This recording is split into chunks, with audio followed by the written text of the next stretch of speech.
Bon, je voulais simplement vous préciser qu'avec le clavier visuel, c'est-à-dire celui-ci, on ne peut écrire l'accent circonflexe qu'avec des minuscules et le tréma qu'avec des majuscules. Pourquoi? Parce qu'il faudrait appuyer sur deux touches à la fois et ça on ne peut pas le faire avec le clavier visuel.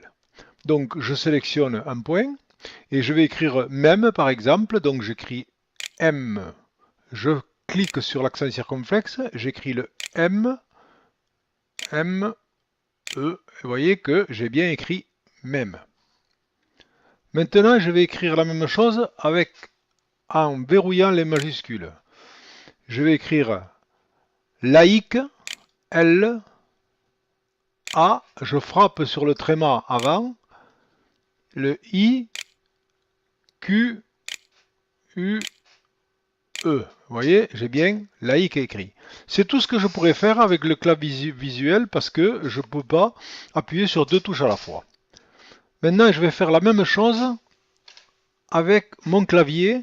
Donc, je vais écrire en minuscule M, l'accent circonflexe, E, M, E. Vous voyez, j'ai bien écrit ça. Ensuite, je vais écrire en majuscule, verrouillé. Donc j'appuie sur le verrouillage des majuscules et donc j'écris M. À ce moment-là, j'appuie sur le majuscule en même temps que j'appuie sur l'accent circonflexe. Ensuite, j'écris sur le E, M, E. Vous voyez que j'ai bien écrit même tout en majuscule avec l'accent circonflexe.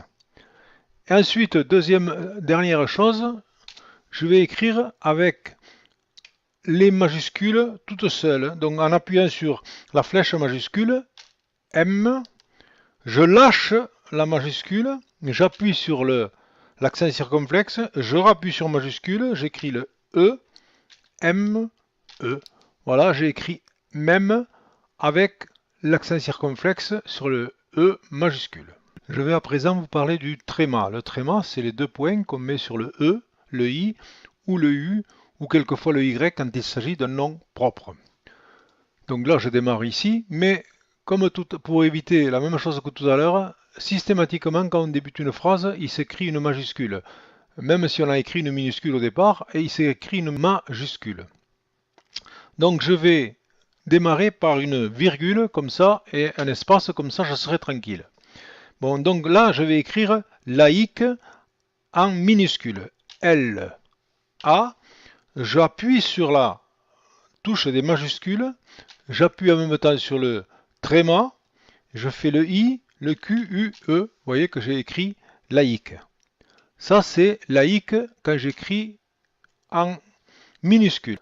Maintenant, je vais faire la même chose en verrouillant les majuscules. Donc, je verrouille les majuscules et puis là, je fais aussi un espace. Donc, je démarre et j'écris L, A. Là, je ne fais rien du tout. Je ne fais qu'appuyer sur le tréma avant le I, Q, U, E. Vous voyez que j'ai bien écrit laïque avec un verrouillage de majuscules. Donc maintenant, j'appuie sur majuscule. J'écris L, A. J'appuie sur le tréma. I, Q, U, E. Vous voyez que j'ai écrit laïque aussi en majuscule avec le tréma sur le I. Mais dans ce cas, les majuscules n'étaient pas verrouillées. Voici ce que je voulais vous dire.